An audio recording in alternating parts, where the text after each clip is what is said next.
Welcome back, fight fans. We're back, and it's going to be a short one today. No UFC this week, sadly. So, we're just going to be talking about the last one, UFC Vegas 65. I was going to say what the headliner was, but of course, that ended up changing at the last minute. It was supposed to be Derek Lewis and Sergey Spivak, of course, and then actually, we don't really know. I don't know anyway what happened to Derek Lewis. It was some kind of illness that yeah, that shut that down from the Derek Lewis side.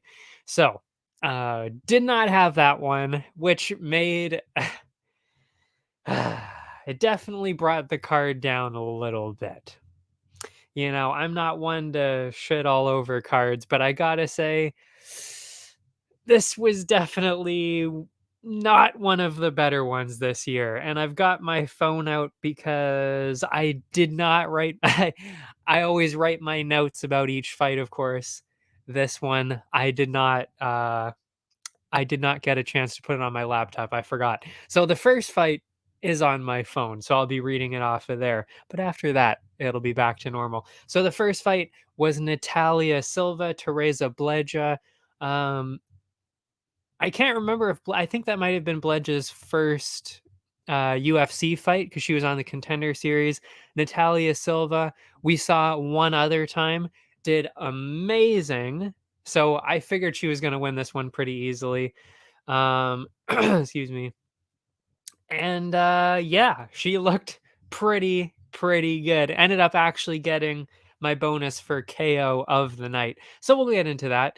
Silva looked pretty quick right away with her striking. Bledja then went into her clinch because that is her style. And I remembered that from the Contender Series, which is how I knew she's going to struggle, especially against somebody this good, because she kind of has to be able to just hold somebody and then, you know, take them down and control them. She doesn't really do a whole lot of offense. And that's exactly what we saw here. Bledja went for the clinch, trying to control her, take her down. Silva reversed, though, and a couple of times almost took her down instead. And then actually, she did end up getting the takedown. Silva got the takedown. Bledja did reverse because she is pretty big, pretty solid. That is where she wants to take the fight. So a little bit weird, actually. I would say kind of a misstep in terms of the fight IQ there, the fight game plan there from Silva, because you know you're gonna absolutely destroy her on the feet. It was pretty obvious right away. There was a huge mismatch in the striking, especially with the speed, like I said right away.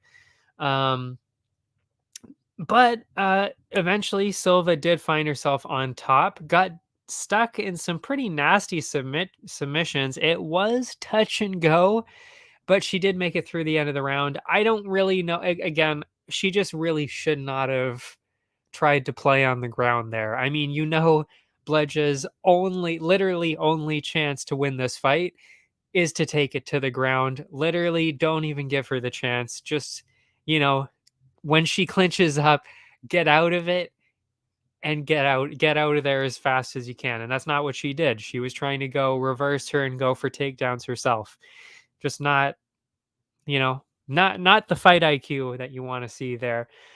But the second round, that's where we kind of started to see it was, you know, she was starting to put it together. I think the coaches kind of intervened there and said, "Hey, stop doing that."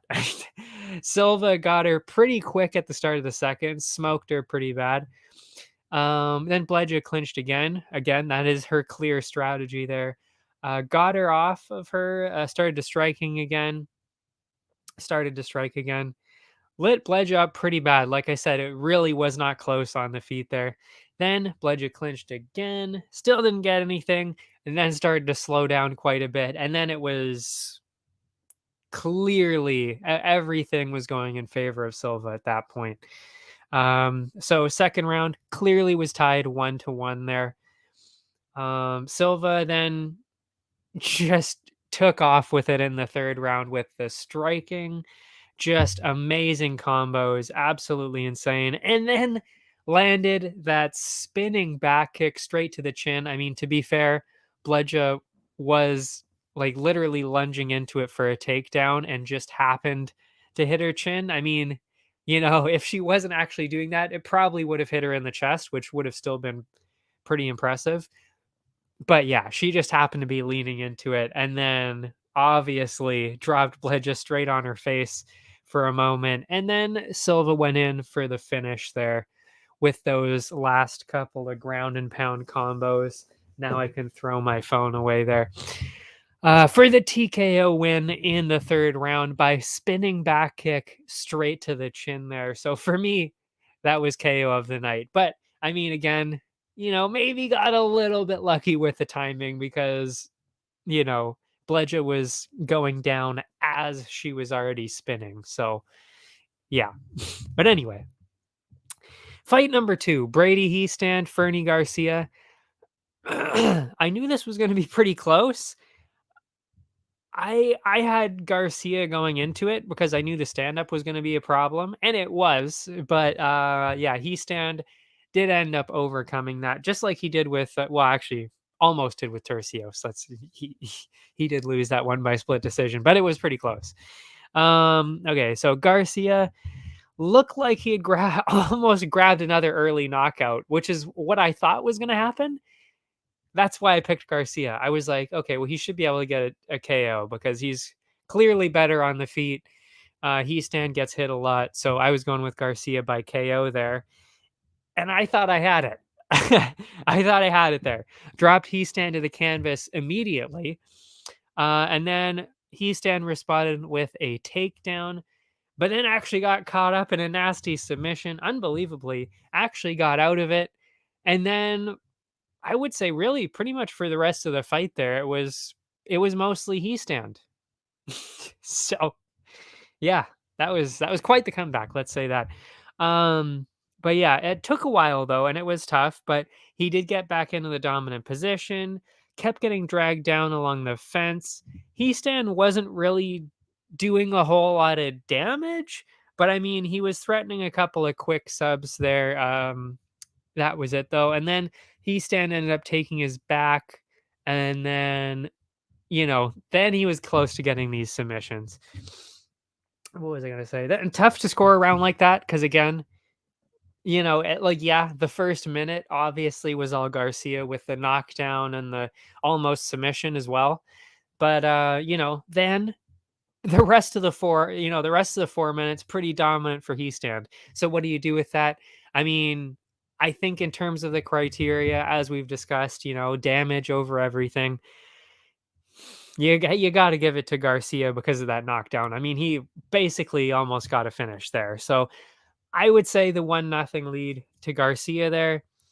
And then second round, Heastand opened up, got a couple of pretty good head kicks that landed pretty clean, actually. Didn't seem to bother Garcia all that much. But still, Garcia started to get tired quite a bit. Didn't really have a whole lot of output anymore. And that ended up being the problem. I'm pretty sure it was because of the cardio that he was getting tired, especially because of the wrestling.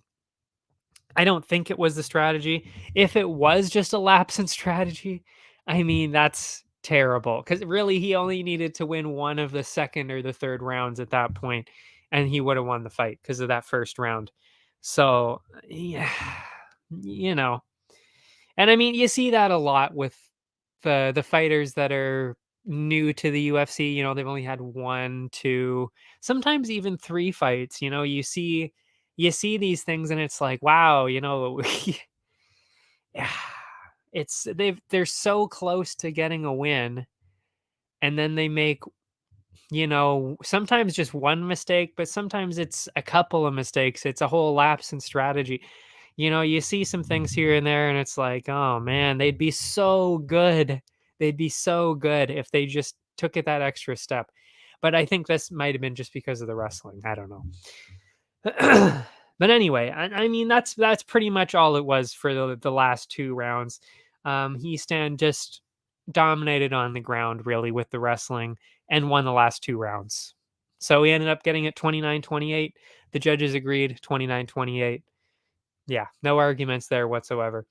Third fight, Vanessa Demopoulos, Maria Oliveira. I was a little, actually pretty surprised by this one.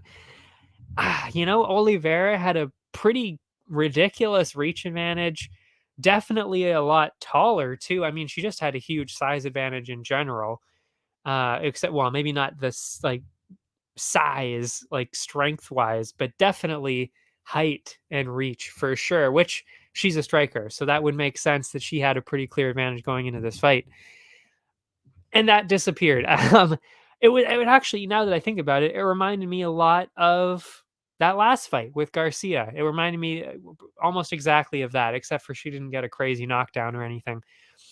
But in that she should probably be winning that fight, but she didn't for some reason, you know? So, like I said, Oliveira started to pick her apart on the feet because of that reach, helped a lot. And then Demopoulos ended up getting a takedown, found herself on top, started to smother her, started to get some pretty good elbows from on top. Pretty obvious round for Demopoulos because of all that ground stuff.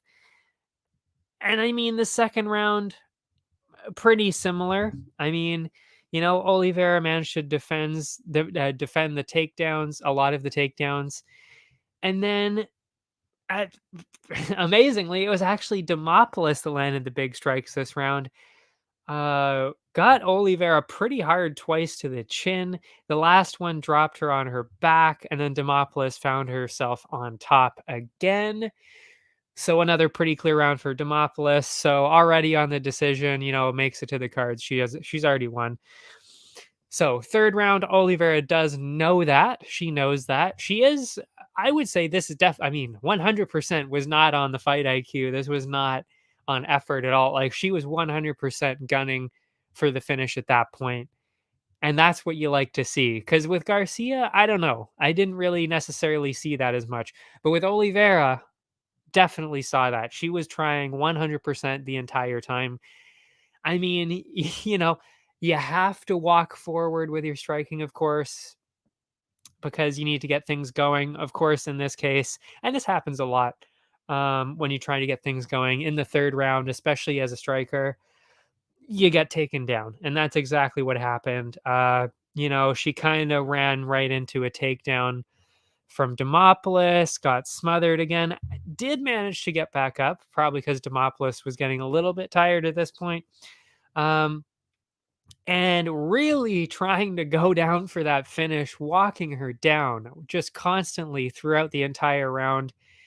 And I mean, Demopoulos was struggling. She was struggling to kind of defend because she knew, if I jump in for a takedown, I might get hit. Also, I'm slowing down too now.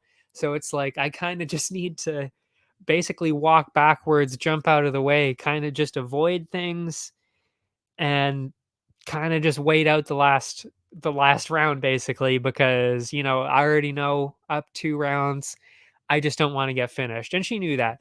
So I mean, smart plan, no fault there. And I mean, did a really good job of avoiding all that damage because Oliveira was, she definitely had some opportunities in there. She was pretty close to landing some pretty big ones. But yeah, Demopoulos, amazing job at hanging on, and she actually did land some pretty good things in the last round herself, but clearly much more on the defensive this time, which ended up making it a pretty clear 29-28, and that's exactly what the judges had too. Pretty fair as well. But at least in this one, we saw Maria Oliveira come back and really, really try for the finish. That's what you want to see, you know. Uh, Next fight, it was the first one we talked about last time. It was Tercios and Natividad. I gotta say, and they actually mentioned this on the broadcast too. A lot closer than we all thought it was going to be. I think most of us kind of thought Tercios was kind of just going to run through him because Natividad hasn't really looked all that great in the last couple of fights. And I'm pretty sure this was the fight where they did mention it on the broadcast too, where it's like, oh, wow, okay.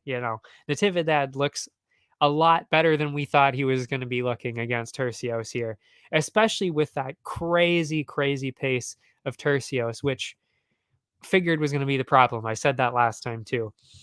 Um, yeah, but it was way closer than that. So close that it ended up being a split decision.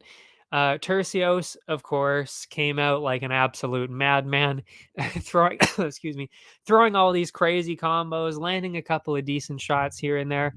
Natividad then responded with some grappling, repeatedly trying to take Tercios down. Actually, was taking him down, but Tercios though always makes it so hard and so exciting too. I love this guy now. Seriously, I mean, he's entertaining when he talks as well, but I mean the fighting style too. I mean, I'm not going to compare him to, Michael Chandler, who I think is clearly the most exciting fighter, but definitely, a minor version of that where it's like, that whenever he fights, it's going to be an exciting fight that you want to see. And that's exactly what we saw here. Um, yeah, and this is the right kind of opponent for him too. And I think they did a good job in picking the right opponent for him too. Because, or else you're going to get somebody like Zahabi last time who doesn't really fight like that. He wants to make it a boring fight, and then it ends up being a boring fight because that's just who he is. And it would be like, it's kind of the same thing that Khabib was doing, where he makes exciting fighters look super boring because he shuts down all that excitement, which is fine. You know, that's how you win a lot of fights, especially when some people win fights by being that unpredictable, especially like Michael Chandler. But if you know how to deal with that and shut that down, that's what you got to do and it works. But anyway, enough of that. Um, yeah, back into the fight. I forgot where we were for a second. So yeah, Tercios throwing out all these crazy submission attempts. Insane to watch. You love to see it. And then it was actually Tercios actually got hit by a big shot on the feet, which then turned him into the grappler, which honestly wasn't really all that crazy. I would say they were pretty evenly matched everywhere, except for actually, well, I don't know about that. I mean, they were fairly evenly matched everywhere, but I would say Tercios just had the slight edge, both on the feet and on the ground. Just slightly though, because like I said, they both hurt each other here, and it was really that close. But again, everywhere it went, Tercios just had the slightest bit of an advantage. The first round, I would have given it to Tercios, I would say. Natividad did land a pretty big one there, but the rest of the action, especially because of that pace, he has the pace. You got to probably give it to Tercios at that point. And he was close to getting a couple of finishes with the submissions too. So there was that. Second round, wild grappling early from both sides. Then Tercios got wobbled by a huge shot from Kevin. Tercios didn't let that stop him though. Of course, never stops. Then as he landed a pretty nice combo, then found himself grappling all the way into a dominant position on the ground. Again, another tough round to score. I mean, when you've got these back and forth rounds, you can go either way. And you can see why this ended up being a split decision, because every single round, really, all three of these rounds were just craziness in the best way possible. It was really back and forth. So could have tied it up, could have had Tercios up too. I'm not really sure. Where did I have it?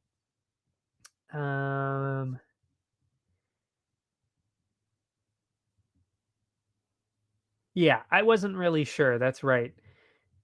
That it was mostly the middle round. Mostly that second round. I wasn't really sure which way it was going to go. So definitely could have been Natividad in the second round. The third round though, wild exchanges again from both guys.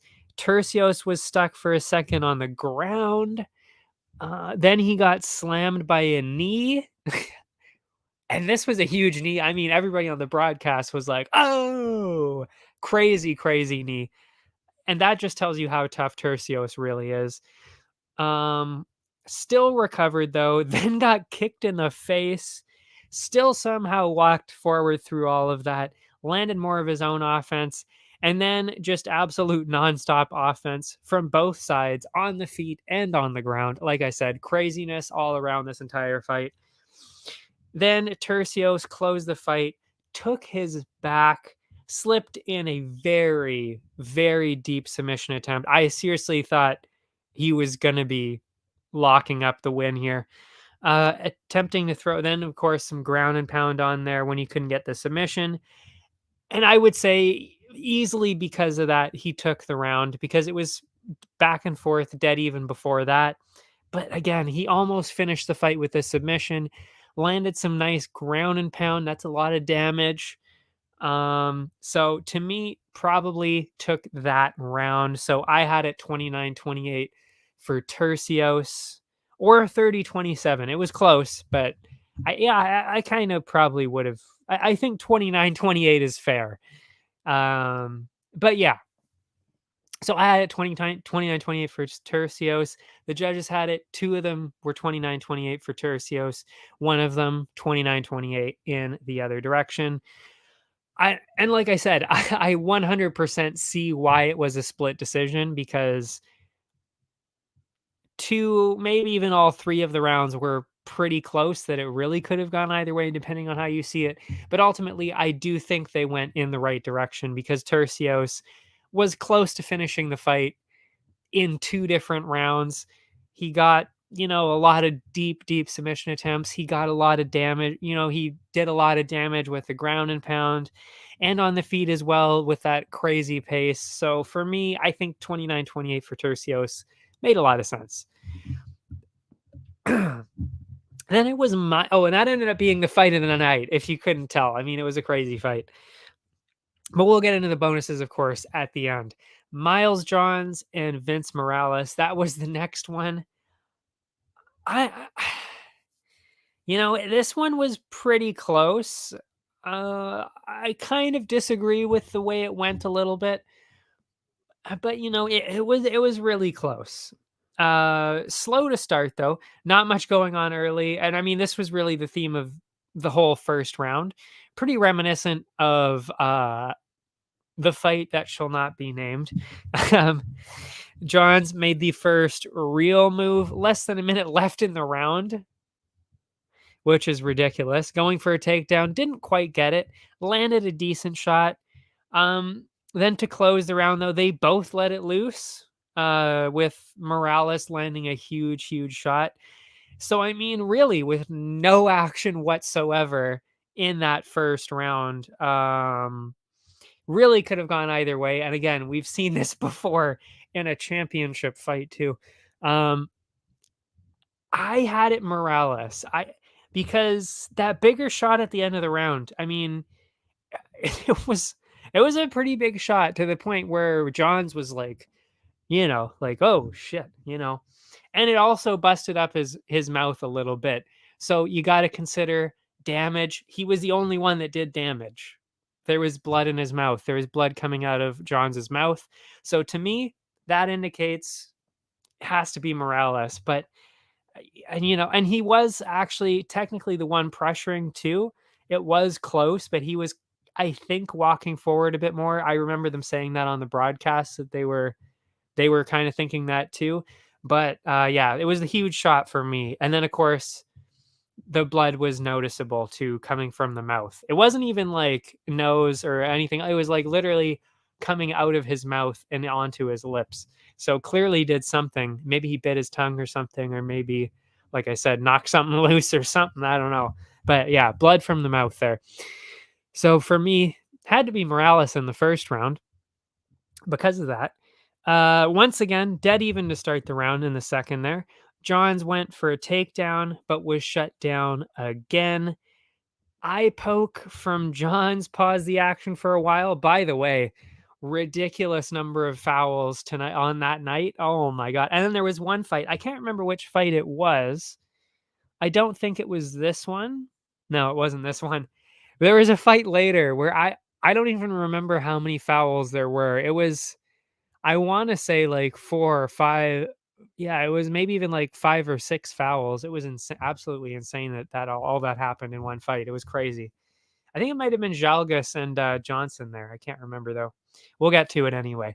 What was I saying? Johns landed a pretty slick combo in there. Morales was doing pretty decent with the kicks. We know he is a kicker like that, so that made sense. Johns attempting more takedowns, briefly got it.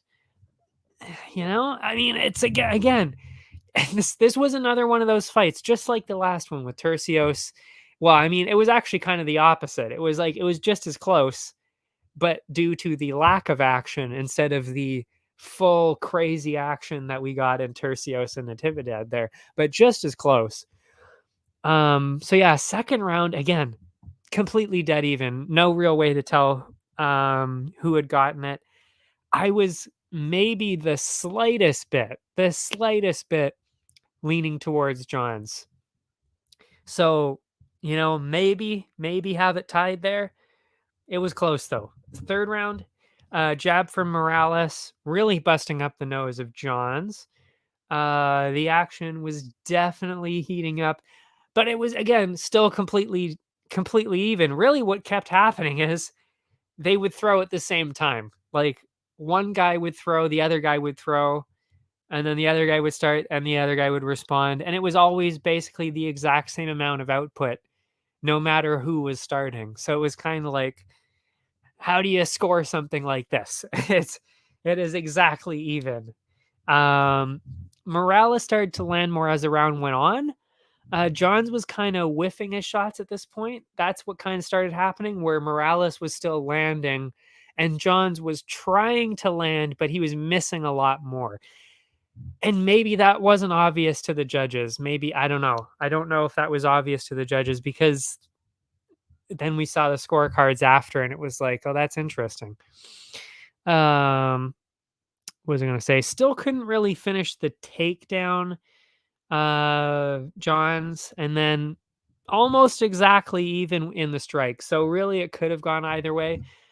But visually, especially, I thought it was fairly, I wouldn't say clearly in Morales, but I mean, he definitely won one round in there at least. But yeah, I actually had it 29-28 for Morales, like I said. Because like I said, the first round, I had it for Morales because of that, that huge shot and then the damage. I mean, it makes sense. The second round, okay, you give it to Johns, maybe. Like I said, it was pretty much a tie right there. Actually, if you're being honest, you should really be scoring something like that at 10-10. Because remember, 10-10s exist. If you can't decide who won the round, you can give out a 10-10. So, you know, this could have been one of those scenarios where you could throw it a 10-10 there. But yeah, and then the third round, like I said, John started to miss a lot near the end of the round, and Morales was still landing. So to me, one guy is landing, the other guy is missing a lot. To me, that should mean that Morales won. So I would have said that was 29-28 for Morales. I don't know. I think that's how it went. The judges had it 30-27, which is absurd. Neither guy deserved a 30-27 in that fight. I don't know how you could score it that way. I think that's absurd. 29-28 and 29-28 for Johns. The other two had it. I don't really know. I just don't. I mean, like I said, it was so close that, okay, like maybe I could see how they had it, but I'm actually just like, again, kind of confused actually as to how all three of them had it for Johns a little bit. I found that a little bit surprising. But yeah, the 30-27 though, I would say that's just blatantly false. Like that was not a 30-27. Yeah. So that was a little weird on the scorecards. I still don't really know how I feel about that, because again, it was pretty close. I can't be too mad about it because it was that close, but still, I think Morales got at least 1 round in there. After that, another one that I had talked about last time, this was Jennifer Maia and oh yeah, Marina Moroz. I didn't write it down on there, so I had to think about the names for a second. And this was a no-brainer for me. I mean, with especially with women's MMA, you never know how it's going to go. But I got to say on paper, this is literally exactly what I said was going to happen. Like, I don't really know why Jennifer Maia was the underdog. And I said that on the broadcast last time. Didn't really make a whole lot of sense because she's been fighting. She fought, what did I say? 3 of the top 4 female, three of the top 4 fighters in the division. And they were close fights. She took them all to a decision. That was Fialho, Shukagian, Shevchenko, all decisions. And then she's going against somebody who's only fought, what was it, like 2 or 3 times in the last few years, never beaten anybody really all that great. So it was kind of like, I don't really see where these odds are coming in at all. I think Jennifer Maia has the pretty clear edge here. And that's exactly what we saw. I mean, it was just a dominant win all around. Maia landing amazing shot. I mean, these amazing combos on the feet early. She was just faster and better in every single way, really, on the feet. And as the first round went on, it was just more and more obvious, just backing Moroz up the entire time. And then she ended up controlling her on the fence too. So pretty obvious round, 1-0 for Maia in the first there. Second round, more dominance from Maia early. And it was the movement and the slick combos of Maia really giving Moroz a lot of trouble there. Then Moroz landed, way more this round, I will say, because she didn't really land anything at all the first round. She definitely landed more in the second round, but I mean, it wasn't even close to enough. I mean, it was obviously another round for Jennifer Maia. So clearly 2 rounds up at that point. Third round, Moroz came in harder. She knew she was down, needed to finish. Landed a big one, actually, that knocked Maia off balance there. Then the rest of the round, Maia grabbed her momentum back. Definitely the closest round. It was really close. Maia may have snagged it thanks to a late onslaught along the fence, but it was pretty close. So I definitely see why a couple of them ended up scoring at 29-28.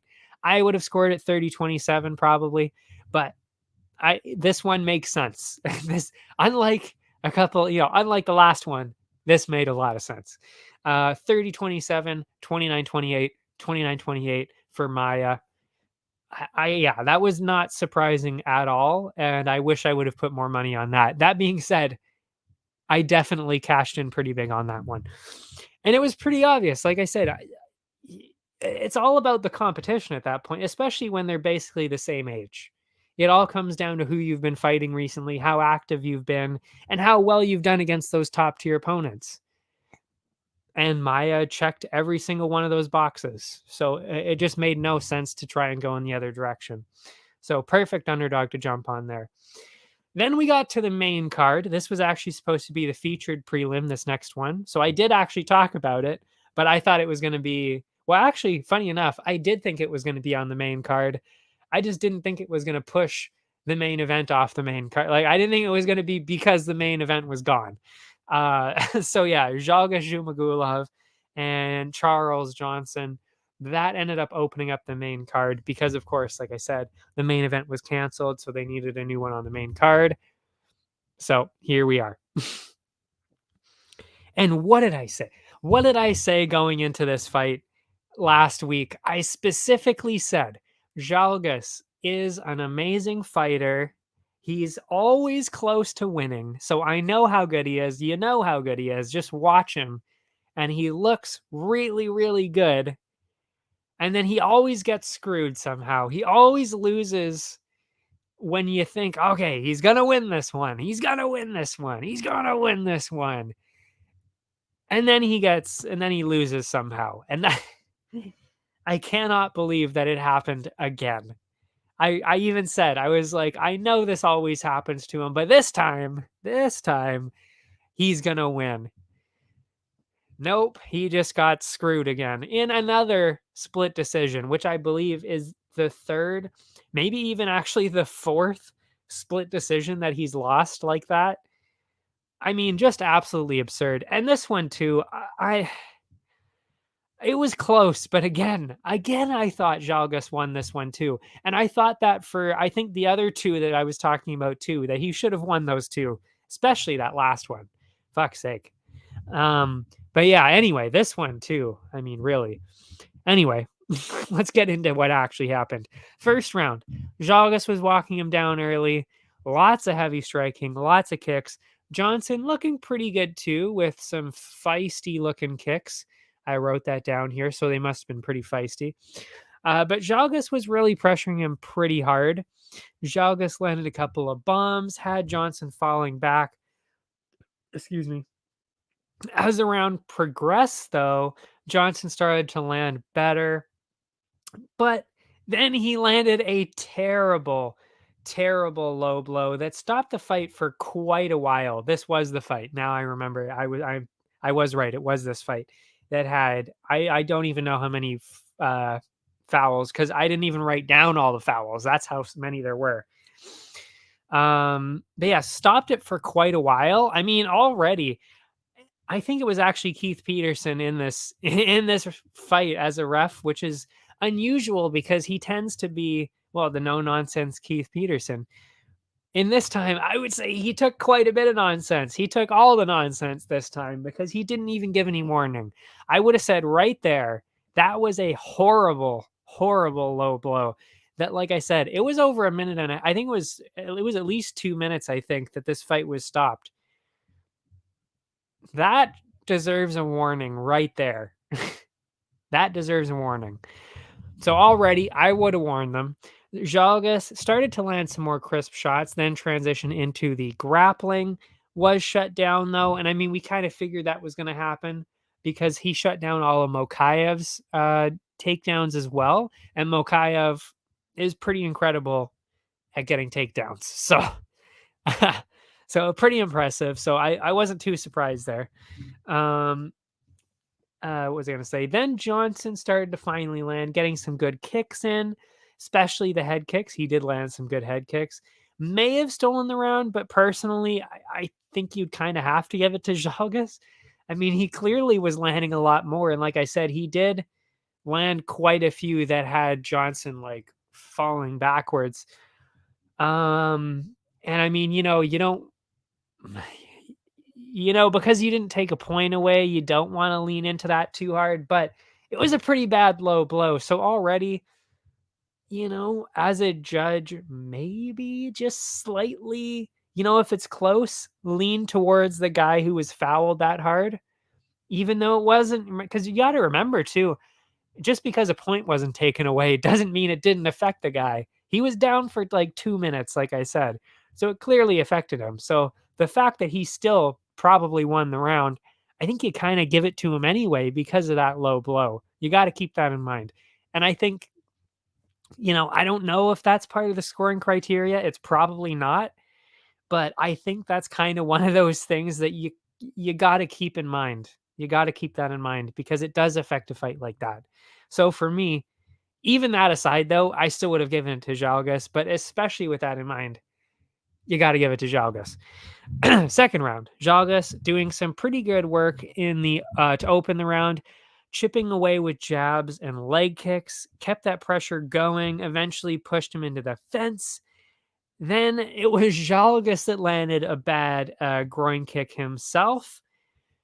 No points taken away. I think that was fair because it was his first, pretty bad foul of the match. But at that point, and I think seriously at that point, if you did not give a warning the first time, that's it. That is it right here. Both of them have landed very bad shots to the groin. Say, hey, no more fouls from either one of you guys. That's it. That is what you have to do at that point. And normally Keith Peterson does do that kind of thing. So I was a little surprised that he didn't do it in this case.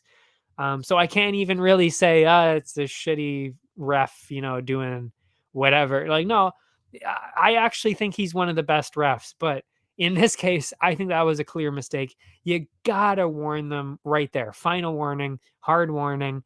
Any more fouls, there will be a point taken away because those are two very bad fouls from both guys now. So at that point, like I said, you should have given the warning earlier. Now you give a warning to both of them and say, hey, that's it. That's it. But anyway, no points taken away. Jalga started to pressure again, landing some pretty good combos. Johnson then came alive, but was eventually dropped to the ground. Got back up pretty quick though, with Johnson pushing him into the fence. Another dead even wild round, I will say. Maybe Johnson because of the late action, like I said. But like I said though, I mean Jalgas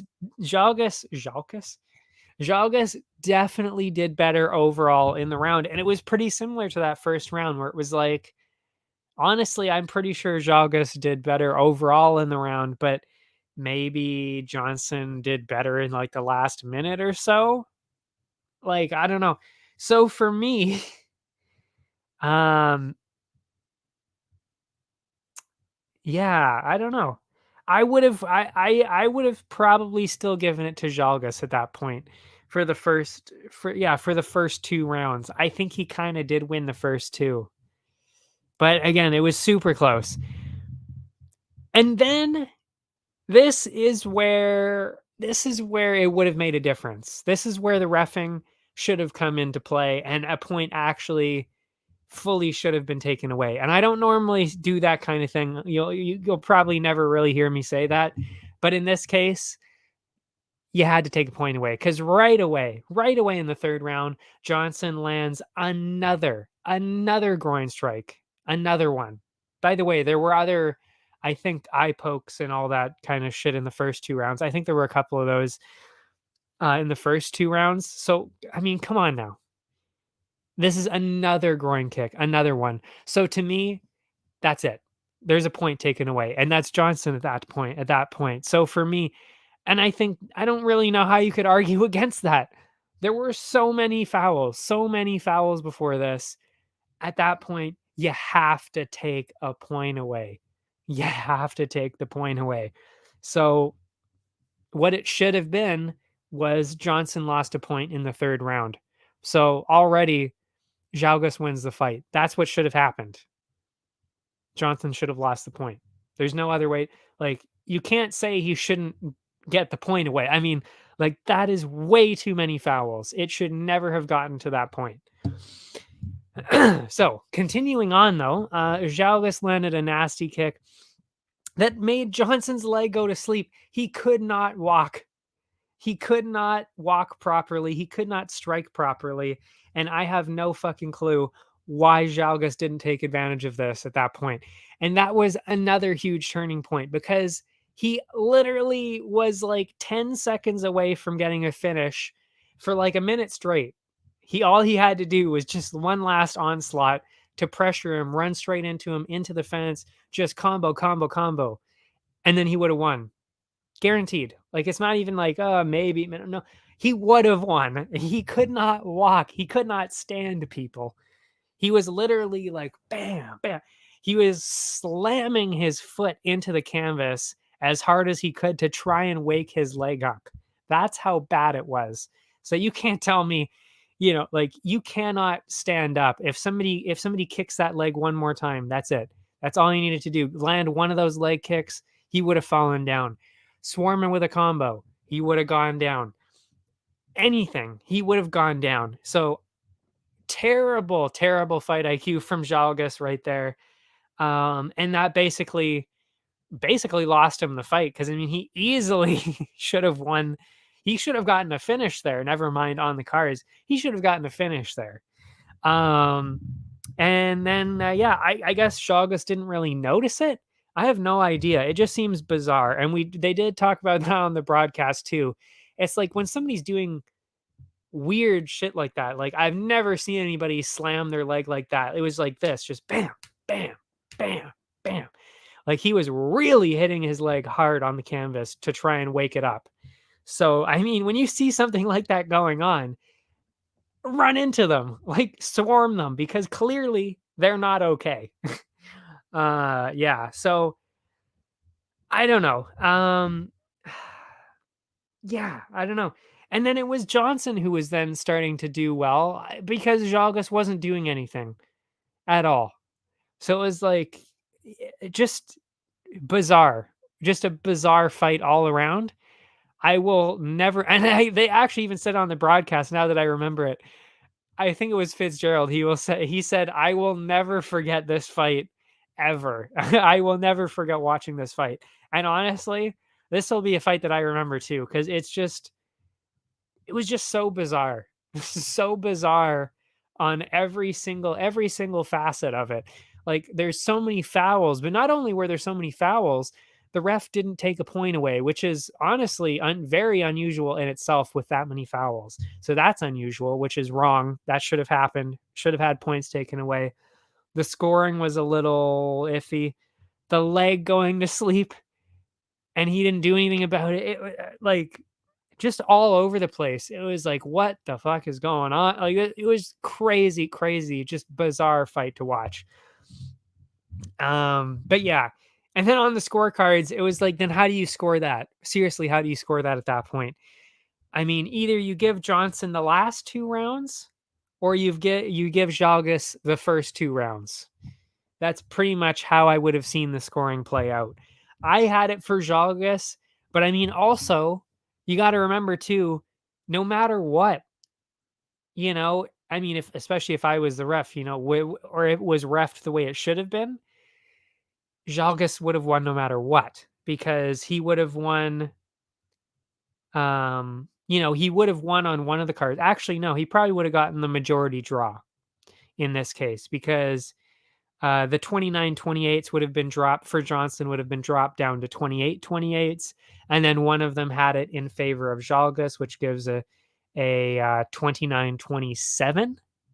So that's what we should have seen. This should have been a majority draw in favor of Jalgus. That's what it should have been. But yeah, well, with the point taken away, if we're being honest, I mean, there are so many other things that definitely should have happened that should have gone towards Jalgus, like the finish. That leg was destroyed. It was done. He couldn't move his leg. It was destroyed. So, it's like you win the fight. Really. All you had to do, again, was just land a couple more strikes. That would have been it. And Jalgus would have gotten his win. But here we are. Jalgus somehow loses another fight and might be out of the UFC. I don't know. I hope he's not. I hope he's still around, but I don't know. It's just so unlucky. And you hate to see stuff like that, because there were so many chances for it to go in his direction, rightfully so, that he should have won this one for sure, and should have won a couple of the other ones too. But yeah.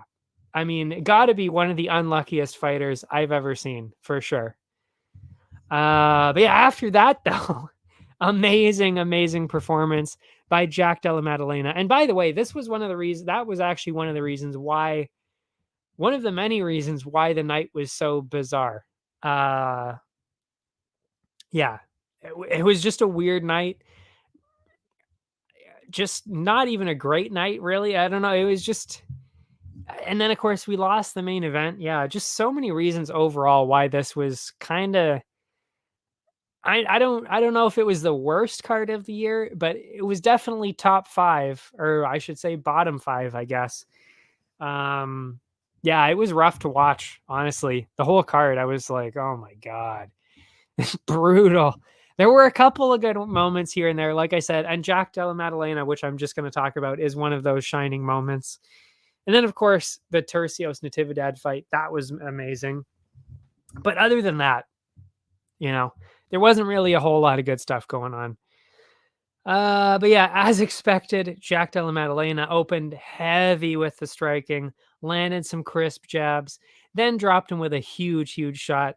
Then Roberts somehow managed to stay conscious there, made his way back to the feet, then was met with a heavy combo again, tried to get some grappling going, but was ultimately finished by yet another heavy combo, which is exactly what we thought was going to happen. I mean, let's be honest. I even said that last time. I was like, first round KO.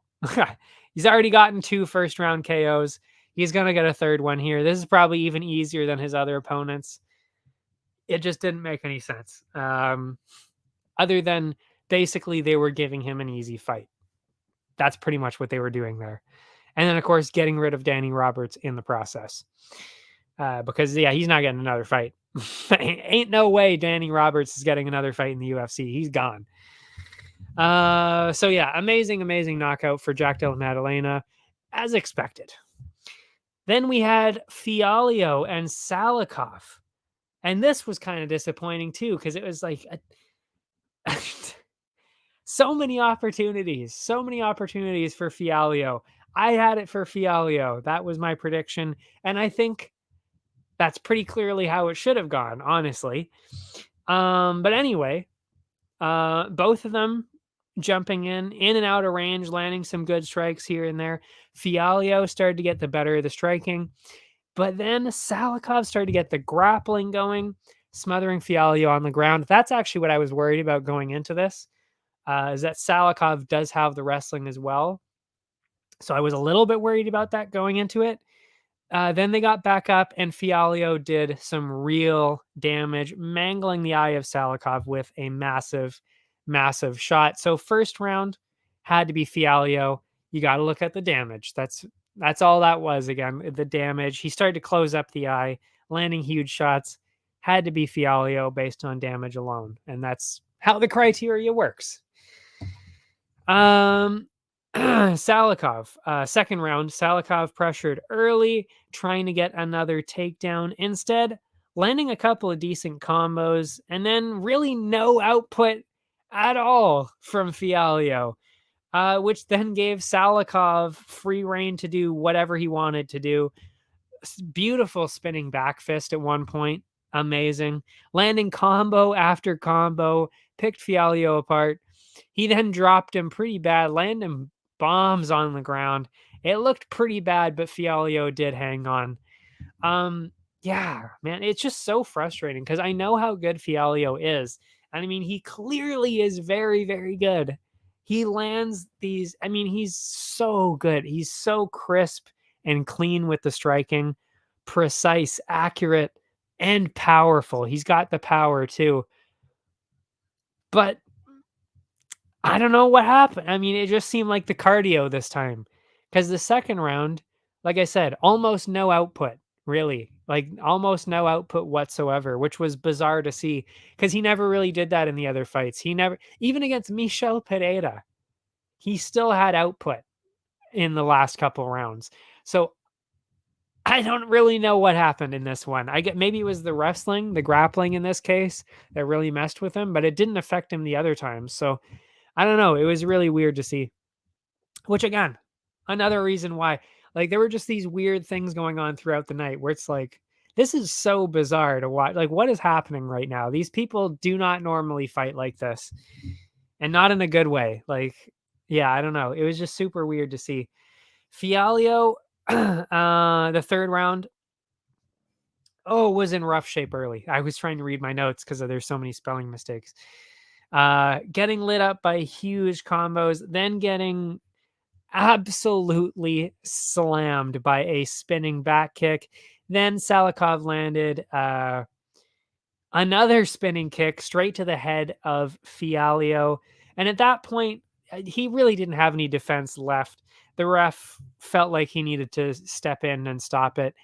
I mean, maybe it was a bit early because Fialho is the kind of guy that can land something at any moment and win a fight. So maybe it's a little bit early, but you know what? I can't argue with that in this case because he was just landing so much damage. Salikov was just landing so much damage that I think it was kind of fair. It was kind of fair that he stopped it. So third round TKO for Muslim Salikov, and just disappointing. Just disappointing. Like, I wouldn't have even been mad, like with Jake Matthews, like with what Jake Matthews did. That was impressive. I wasn't mad about that at all. Like, I mean, Jake Matthews absolutely dismantled Fialho and got, honestly, one of the best stand-up finishes I've ever seen. It was just so impressive that he was that good at stand-up against Fialho. This one was just like it wasn't even like I was watching Fialho. It was like, who am I watching right now? This is so weird to see. It's just disappointing because he doesn't normally fight like that. And of course, he's also fighting somebody that he's like, what is he? He's like 6 or 7 years younger than him. He shouldn't be losing to somebody like that. This was Fialho's chance to actually make that statement, to say, hey, I'm a real contender in the UFC. I know I'm still a rookie, but I'm a real contender here. And just didn't get it. Just didn't do it this time. Yeah, and I don't know if that was the cardio because he was slowing down. Maybe it was just strategy that he was kind of waiting it out for the third round. I don't know. I don't know. I don't know. But another weird one to watch. Another weird one. Then we had the co-main event, which is like, do we really have Chase Sherman? Chase Sherman in a co-main event in 2022. Is this seriously happening right now? That like that tells you what was happening on the night. The fact that the co-main event was Chase Sherman and Waldo Cortez Acosta in his second fight in the UFC after beating Jared Vandera. That was the co-main that we were given. I mean, seriously, that again, that just tells you the caliber of fight card that we were dealing with this week. Not good. It's not good. And yeah, like I said, I really gave Sherman a fantastic chance to win this fight. I really thought he had a really good chance at winning this fight. And if he would have kept his strategy going, he would have won. And that is exactly why I will seriously now, for realsies, never pick Sherman ever again because, well, he's probably cut from the UFC now after that. Because seriously, this is probably also one of the worst heavyweights in the UFC right now. And you still didn't beat him. I mean, good God. I can't even explain. Like, I mean, seriously, if people are going to watch this, I mean, they're probably not going to watch it. But if people see this, they're going to be like, why do you always hate on Sherman and Vandera and Cortez Acosta? Why do you hate on these guys so much? They don't belong here. They do not belong in the UFC. They are not good. That is why I'm hating on them. I don't want to see that caliber because they shouldn't be there. And it's like, seriously, look at all of the other heavyweights. And the heavyweight, by the way, the heavyweight division is not a dense division, but that tells you how far below everybody else these guys are. Like, they're not good.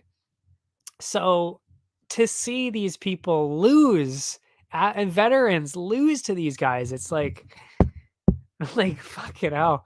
You should be winning these clearly. Clearly. It's just so frustrating to see.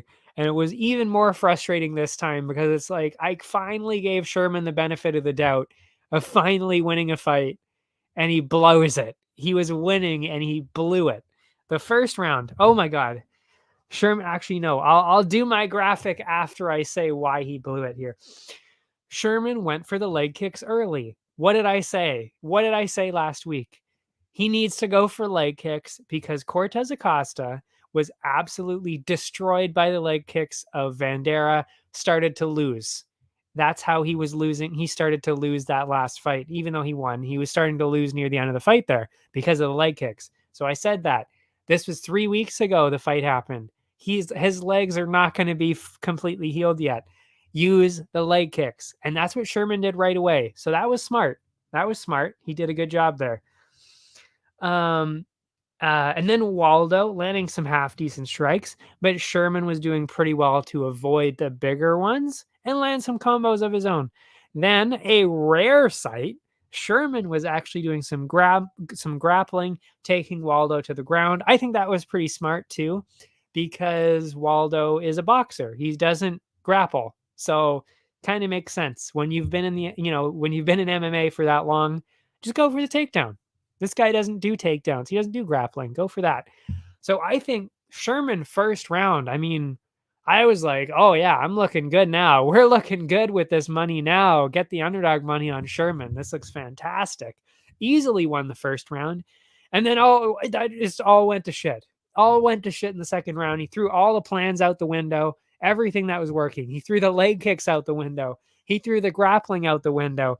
He threw everything out the window and forgot all about it, and then just lost the last 2 rounds of the fight in devastating fashion. It was horrible after that. And that's why I was so frustrated, because it's like, you just did it. You won the first round. Just keep going. Do that exact same thing for at least one more round so that you get the second round on the cards, and then take the third round off if you have to. Just defend yourself in the third round, and then you've won. You've won. That's all you had to do. But he didn't. Waldo came in looking a lot crisper, to be fair. Wobbled Sherman with a massive combo. Did some pretty heavy damage there. Swarmed Sherman, then really gunning for a finish there. Sherman responded with a clinch along the fence. So that was good. He did go in for the clinch. But then they did separate, and then he got lit up again. Starting to really impose the striking. Cortez started to be a little bit of a showman. I think that's a little bit ridiculous at this point, considering you lost the first round. And by the way, you're still fighting Chase Sherman. So, I mean, calm down. Excuse me. Dancing around a little bit there. With less than a minute left in the round, Waldo let loose about 50 unanswered strikes, still couldn't get a finish. That being said, pretty clear round for him, of course, tying it up on the cards, and to be honest, might have been a 10-8. It was pretty bad. But like I said, Sherman didn't do anything. It wasn't even, yeah, sure, of course, Waldo landed some really, really good shots in there, but Sherman wasn't doing any of the things that he did to be successful in the first round. He didn't I don't think he threw out a single leg kick the second round. He got the clinch a little bit, but didn't really follow up with it all that much. Definitely never got the takedown again. So, not so great. Third round, pretty close to start the final round. Sherman was landing better, but then Waldo got back into his rhythm and started to land more. And he just wasn't. Sherman was not really using that strategy again. He wasn't really using those kicks. He wasn't really using the kicks. He wasn't really using the grappling. He just wasn't really doing it. And then, because Sherman in the third round started to slow down to the point where he had pretty much no output whatsoever, like literally nothing.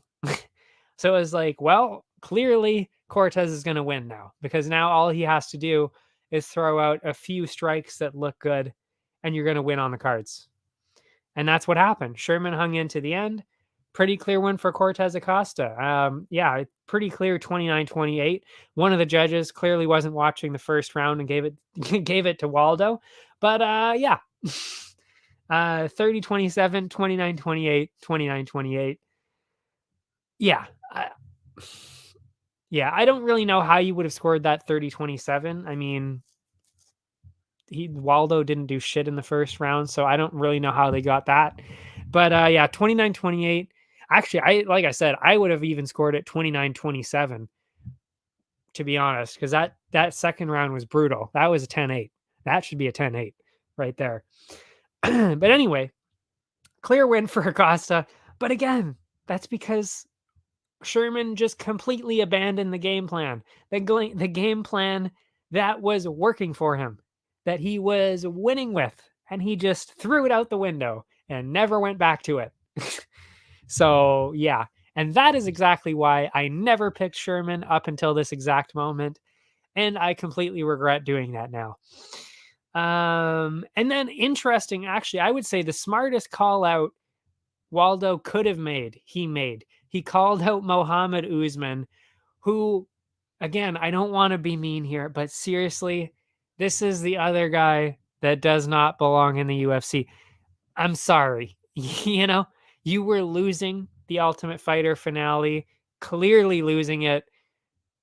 didn't really do well in any of the fights. I mean, like, he just didn't really look that great in any of the fights. And, and you were losing to a light heavyweight when you're fighting at heavyweight, like, you're going to get absolutely destroyed by every single person in the UFC if you fight like that. Except for Waldo Cortez Acosta, where it's going to be close.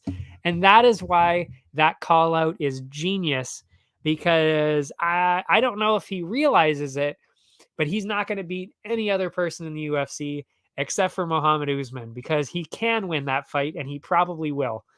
And yeah, because all the heavyweights are just either way too big for both of those guys, or they're way too skilled for both of those guys. And that is the problem for both of them, which is why, like I said, fantastic call out by Waldo Cortez Acosta, because that is his only chance to get a win in the UFC. Because other than that, seriously, and I wrote it down here, anybody in the top 20, even top 30 heavyweights is going to completely wash out all three of these guys, all four of them, if you include Vandera, who is probably gone now. I don't know. But yeah, all four of these guys would get absolutely washed out by pretty much anybody. So yeah, I think that was the perfect call out. Oh yeah, right. And my graphic. Seriously, Chase Sherman. You blew it.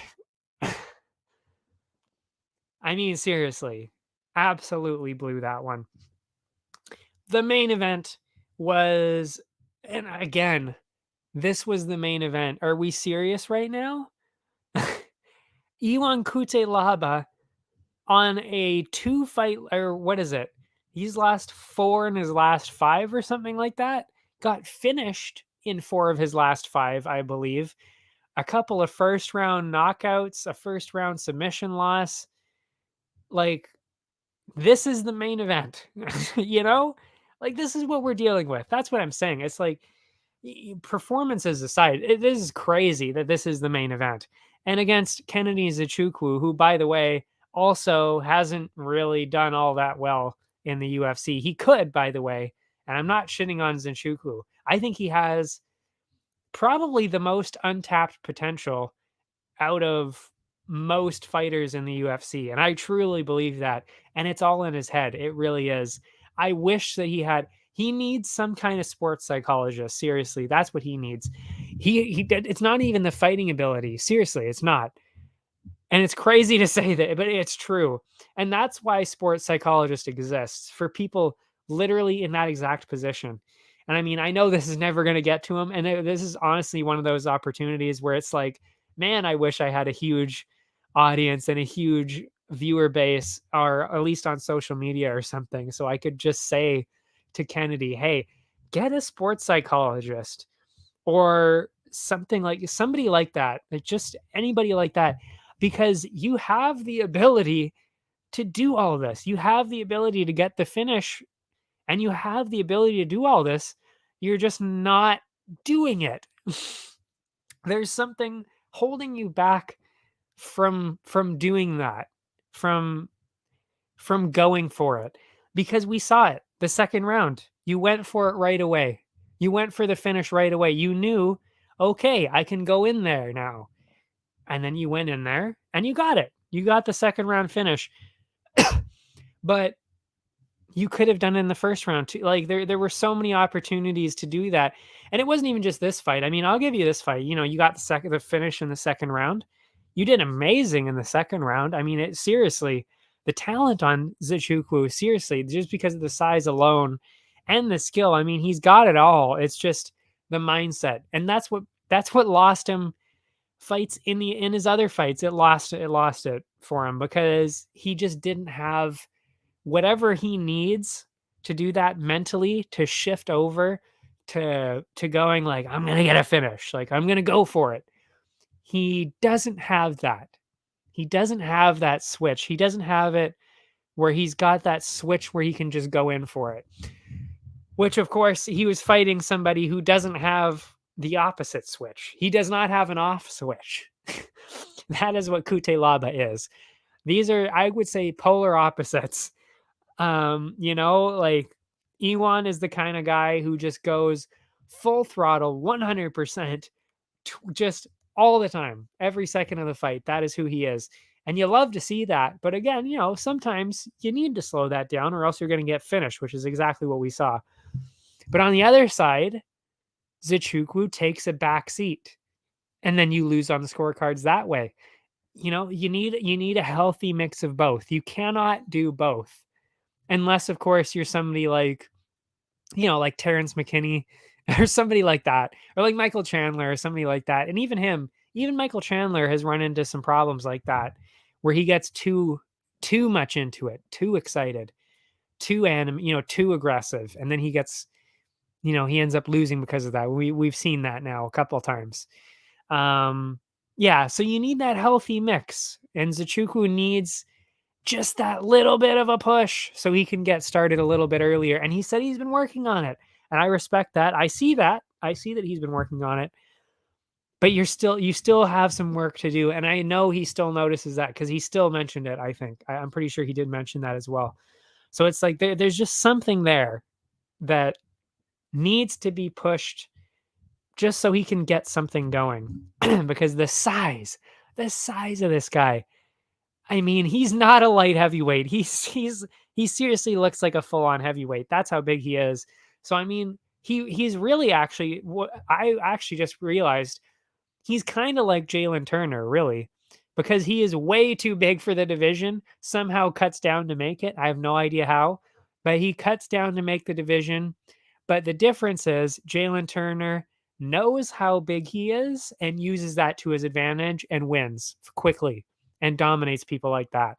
Zichukwu has the ability to do that, but he doesn't. He mentally, he's not tapped into that yet.